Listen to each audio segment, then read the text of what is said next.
কিভাবে 500 টাকার দই মেকারে ঘরে বসে পারফেক্ট দই তৈরি করলাম সেই ভিডিওটি আজকে আপনাদের সাথে শেয়ার করব। যে দই বাজারের দইয়ের চাইতে অনেক বেশি গুণ মজা আর সাশ্রয়ী। আশা করি সম্পূর্ণ ভিডিওটি দেখবেন। আসসালামু আলাইকুম। আজকে আপনাদের সাথে আমি বাসায় যেভাবে দই তৈরি করে থাকি সেই ভিডিওটি শেয়ার করছি। প্রথমে আমি এখানে 1.5 কেজি পরিমাণ দুধ দিয়ে দিচ্ছি। আমার দুধটা ফ্রিজে ছিল, যার কারণে উপরে একটা বাটারি অয়েল একটা ভাব দেখা যাচ্ছে। এখানে আমি 1.5 কেজি দুধের সাথে 1/2 কেজি পরিমাণ পানি দিয়ে দিয়েছি, কারণ এটা আমি খুব ভালো মতো জাল করে নিব।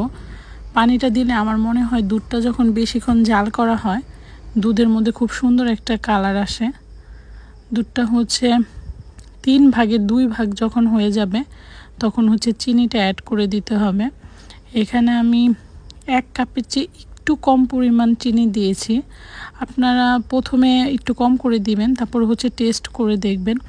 দুধের মিষ্টিটা একটু বেশি যদি মনে হয় তাহলে মনে করবেন ঠিক আছে, কারণ দইটা জমার পর মিষ্টিটা হালকা একটু কমে যায়। এই পর্যায়ে এখানে আমি 1 প্যাকেট ডানোর 10 টাকা দামের যে গুঁড়া দুধের প্যাকেটটা আছে ওই 1 প্যাকেট দিয়ে দিচ্ছি। এখানে আমি মিল্কভিটা কাপ দই যেটা সেটা নিয়েছি বীজ হিসাবে ব্যবহার করার জন্য।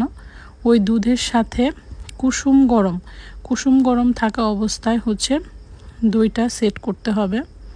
দুধটা যখন আপনি একটা আঙ্গুল দিয়ে দেখবেন, যখন আঙ্গুলটা আপনার দুধের গরমটা সহ্য করতে পারবে, দেন ওই টাইম দুধ বসানোর একদম পারফেক্ট সময়। বীজের সাথে আমি কিছুটা পরিমাণ দুধ ওইখানে ভালো মতো মিক্স করে নিয়েছি।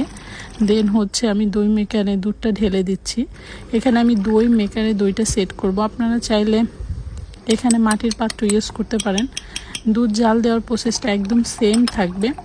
এ পর্যায়ে জাস্ট মাটির পাত্রর মধ্যে ঢেলে দিতে হবে। দেন ভারী কোনো কাপড় দিয়ে ঢেকে দিতে হবে বা মোটা কোনো তয়লা দিয়ে। এখানে আমি দই মেকারে দইয়ের বীজটা দিয়ে দিলাম, তারপর হালকা একটু নেড়ে ঢাকনা দিয়ে এখন ঢেকে দিব। আমি এখানে একটা চায়না দই মেকার ইউজ করেছি। দই মেকারটা ভালোই, আমি 3 বছর যাবত এটা ইউজ করছি। আমার মিয়াকো কেনার খুব ইচ্ছা ছিল, বাট আমি যখন মার্কেটে গিয়েছিলাম তখন মিয়াকোর দই মেকারটা তো অ্যাভেলেবেল ছিল না। যেটা ছিল সেটা মিয়াকোর কাপ দই, ওইটা আমি নিইনি। পরে এটা আমি নিয়েছিলাম, 500 টাকা নিয়েছিল মেবি। আমার দইটা আমি 2 দিন ফ্রিজে ছিল, তারপর কাট করছি, কারণ আমি কেকের কাজ নিয়ে খুব ব্যস্ত ছিলাম, যাতে কাট করার হয়নি। দেখতে পাচ্ছেন উপরে খুব সুন্দর একটা লেয়ার হয়েছে, আর উপরের এই লেয়ারটা খেতেও মাশাআল্লাহ খুবই ভালো হয়েছিল। দইয়ের টেস্টটা আলহামদুলিল্লাহ খুব ভালো ছিল, মিষ্টি একদম পারফেক্ট ছিল, আর কালারটাও খুব সুন্দর এসেছে।